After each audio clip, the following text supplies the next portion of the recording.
네, 구독자님들 반갑습니다. 박 작가입니다. 다들 주말 평안히 보내셨나요? 이번 한 주도 힘차게 시작하시기 바랍니다. 지난주 금요일에 중요한 고용지표가 발표되었는데 전체적으로 최악의 상황은 피했지만 절반의 성공 정도로 볼 수 있는 지표가 나왔습니다. 그래서 앞으로 2주 동안 발표되는 지표와 FOMC 미팅 결과들이 굉장히 중요하게 작용을 하게 되었습니다. 자, 시장에서는 금리 인하에 대한 기대감이 더 높아지고 있고 연내 두 번의 빅컷을 예측하는 의견들도 늘어났습니다. 그럼에도 아직까지는 시장에 불확실성들이 여전히 존재하고 있기 때문에 계속해서 시장을 꾸준히 지켜봐야 됩니다. 자, 그러면 이번 주 중요하게 봐야 하는 포인트들 한번 짚고 가겠습니다.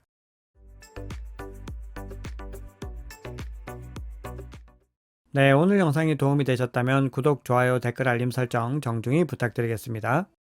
네, 그러면 지난주에 발표된 중요한 거시경제 지표들 간략하게만 짚고 가겠습니다. 네, 지난주 금요일에 비농업 고용지수와 실업률이 발표가 되었습니다. 자, 그런데 보시면은 실업률 같은 경우는 이전치보다 줄어들었고 예측치도 정확하게 부합을 하면서 합격점이었다. 이렇게 볼 수가 있는데 비농업 고용지수 같은 경우는 지난번 발표보다는 많이 늘어났지만 예측치를 또 크게 하회를 하면서 절반의 성공이었다. 이렇게 볼 수가 있습니다. 그래서 시장에서 이 부분과 이 부분 중에서 어떤 것들에 더 점수를 줄 것이냐에 따라서 가격의 단기적인 향방들이 좀 결정이 되는 상황이었는데 전체적으로 시장에서는 예측치를 하회한 부분들을 단기적으로는 더 많이 반영을 했습니다. 여전히 고용은 침체 국면을 이어가고 있다라고 해석을 한 것이죠. 특히 나스닥 같은 경우는 생성형 AI 버블과 관련한 불안감들도 함께하면서 2.55% 하락으로 마감을 했습니다. 그런데 전체적으로 봤을 때 지난 8월 2일에 발표되었던 7월 고용지표에 비해서는 상당히 많이 개선이 되었고 무엇보다도 고용이 크게 꺾이는 움직임에서 좀 회복되고 있는 국면들이 일정 부분 보여줬습니다. 네, 그래서 금리 인하에 대한 기대감들도 시장에 많이 반영이 되고 있습니다. 보시면은 10년물 국채 금리가 굉장히 많이 큰 폭으로 하강하는 모습들을 보여주고 있죠. 그리고 패드워치에 따르면은 9월은 여전히 0.25%포인트 인하할 것이다 라는 의견이 70% 이상으로 지배적이지만 11월과 12월에는 모두 다 B컷을 할 것이다 라는 의견들이 나오고 있습니다. 그래서 연내 1%에서 연내 1.25% 인하할 것이다 라는 의견이 더 많이 늘어나고 있는 것을 확인할 수 있습니다. 연준 이사들도 이런 분위기들에 한몫을 하고 있는데요. 외신에 따르면은 연준의 대표적인 매파이죠. 크리스토퍼 월러가 경제 활성화를 위해서 다가오는 회의에서 금리를 낮추기 시작할 때가 됐다라고 주장을 하면서 인하 규모와 속도에 대해서 열린 마음을 가지고 있는데 50bp 인하로 시작할 의향이 있다. 또 이렇게 주장을 하고 있습니다. 자, 그리고 대표적인 비둘기파인 오스탄 굴스비 시카고 연은 총재 같은 경우도 현 수준의 긴축을 유지할 경우에는 미국 경기가 침체될 가능성이 높아질 수 있다. 이렇게 주장을 하면서 금리 인하에 대한 어떤 기대감들을 더 높이고 있죠. 네, 그래서 9월 남은 거시경제 이벤트들도 굉장히 주목하면서 바라보셔야 됩니다. 자, 이번 주 수요일과 목요일에는 각각 소비자 물가지수와 생산자 물가지수가 발표되는데요. 시장에서는 물가가 확연히 잡혀가고 있다라고 인지를 하고 있기 때문에 이 물가 관련된 지표들이 예측치를 부합하는 결과가 나온다고 하더라도 뭐 가격이 큰 반등으로 이어지지 않을 가능성이 높습니다.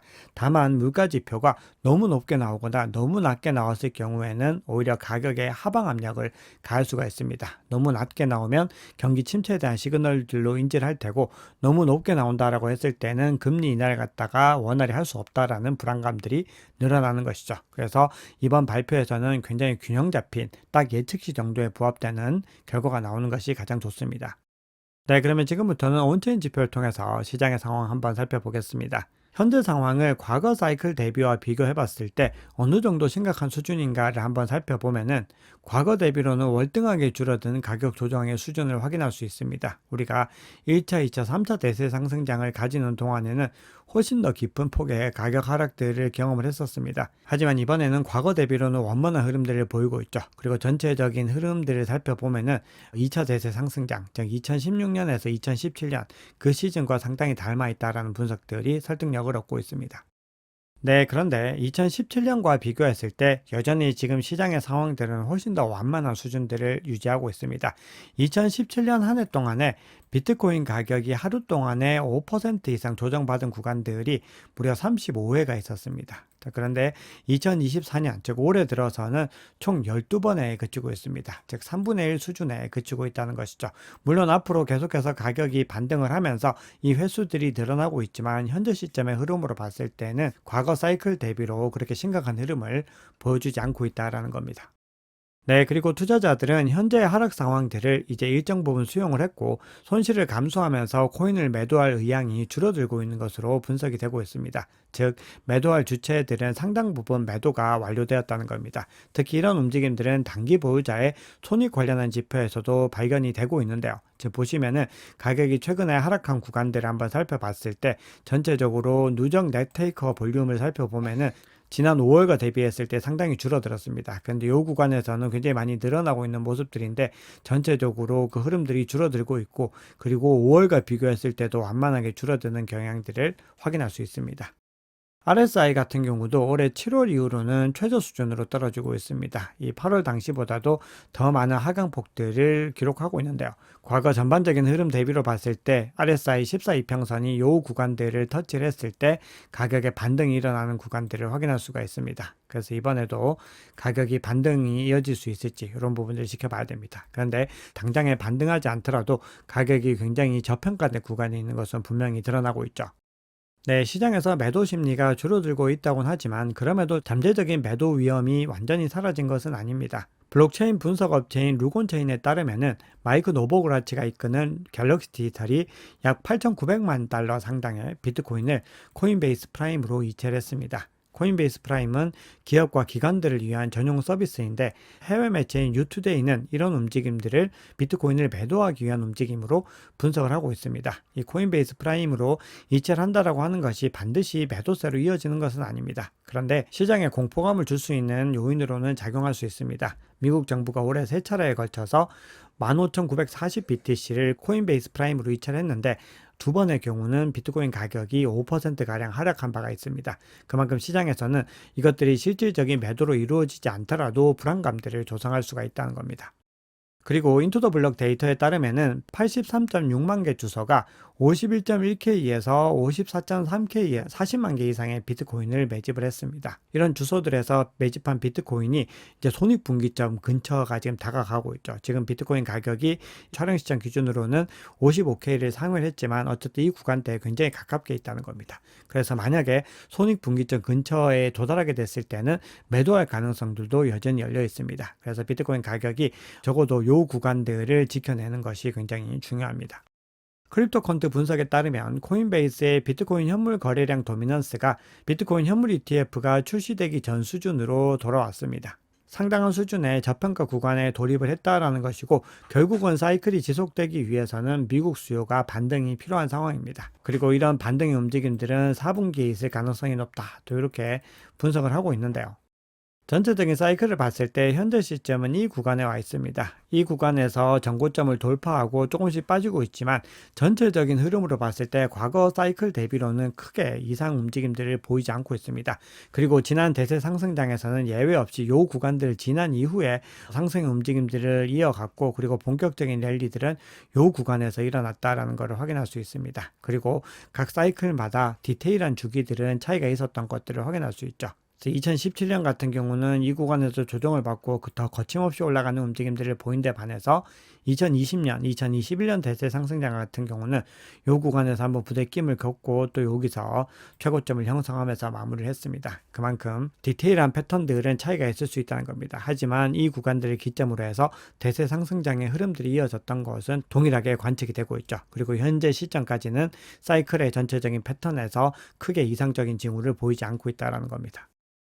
네, 그러면 중요한 기사들 몇 가지 정도만 살펴보겠습니다. 대표적인 비트코인 맥시멀리스트이죠. 샘슨 무는 현재 시점에서 지금 투자 심리가 부정적이지만 비트코인의 펀더멘털은 여전히 견고하다 이렇게 주장을 합니다. 그러면서 FTX 붕괴와 같은 사태가 발생하더라도 하락은 결국 일시적일 뿐이고 장기적으로 비트코인의 가치는 우상향한다 이렇게 주장을 합니다. 자, 그리고 미카엘 반데포프라고 하는 유명한 암호화폐 애널리스트도 금리 인하 기조가 이어지면서 글로벌 양적 완화 기대감 또한 커지고 있다 이렇게 주장을 합니다. 그러면서 미국의 금리 인하는 통화정책 완화를 의미하기 때문에 비트코인과 같은 위험자산 시장의 상승을 기대할 수 있다. 이렇게 전망을 합니다. 여기서 위험자산이라는 거는 전통적인 금융들, 즉 대중의 시선들에서는 여전히 위험자산으로 지금은 바라보고 있다는 거죠. 그만큼 수익률을 극대화할 수 있는 자산이다. 이렇게 보고 있는 겁니다. 자, 그러면서 또 중요한 얘기를 하는데요. 미국 경제 지표가 악화될수록 투자자들의 비트코인에 대한 관심과 채택은 증가할 것이다. 이렇게 주장을 하면서 결국 비트코인은 1930년대 금처럼 미국 경제 불확실성에 대한 피난처 역할을 할 것이다. 이렇게 주장을 합니다. 결국 이 얘기는 비트코인이 굉장히 다면적인 자산이다라는 의미입니다.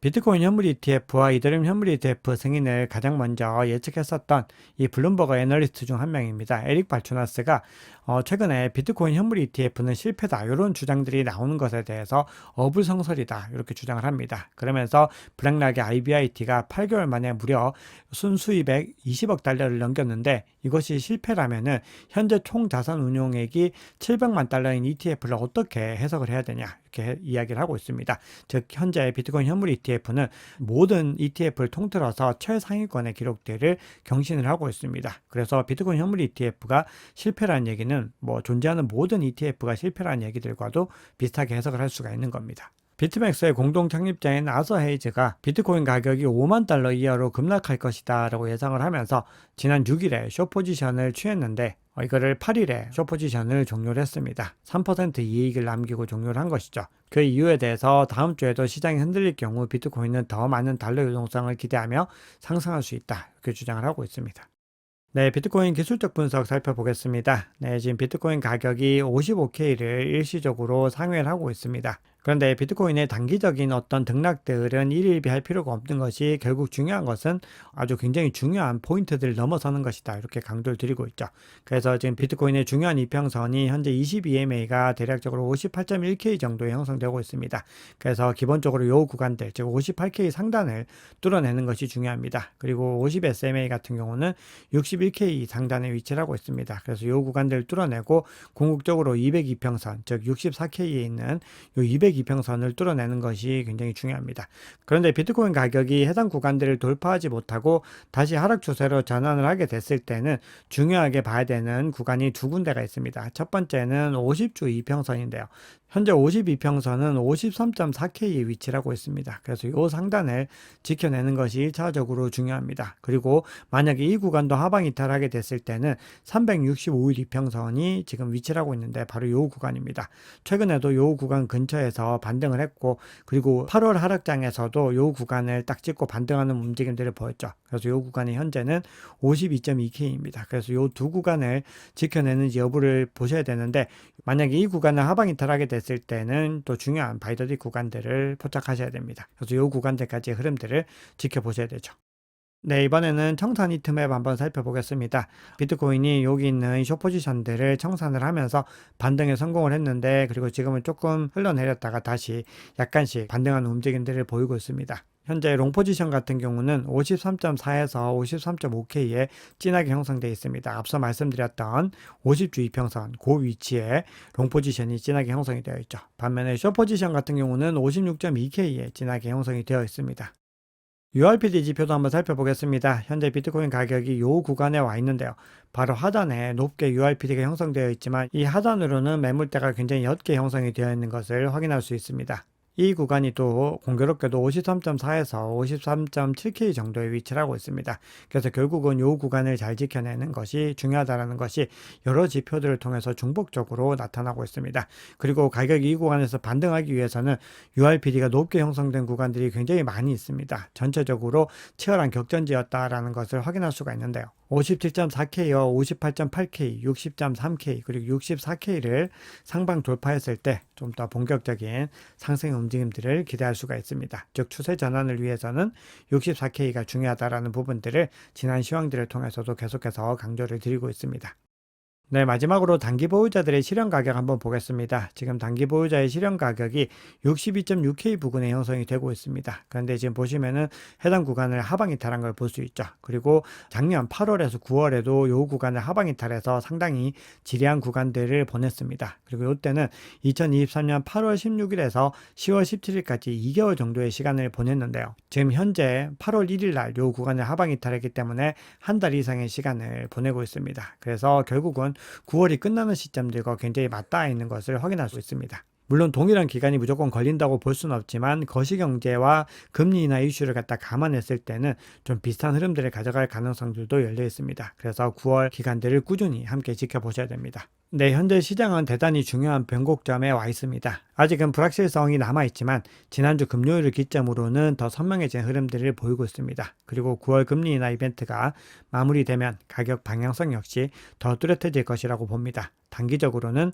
통화정책 변경에 따라서 일시적인 불안감으로 조정이 있을 수 있지만 장기적으로는 시장에 큰 호재로 작용할 것이다 라는 관점은 여전히 유효합니다. 그렇기 때문에 4분기를 기점으로 한 상승 시나리오는 아직까지 전체적인 흐름상으로는 여전히 유효하게 작용되고 있다라고 볼 수가 있는 거죠. 따라서 가격의 하방 변동성이 크게 일어나는 구간은 중요한 매집 구간으로 보시면서 꾸준히 비트코인 물량을 늘려나가셔야 됩니다. 자, 오늘 준비한 얘기는 여기까지입니다. 여러분 오늘 영상이 도움이 되셨다면 구독, 좋아요, 댓글, 알림 설정 정중히 부탁드립니다. 지금까지 박 작가였습니다.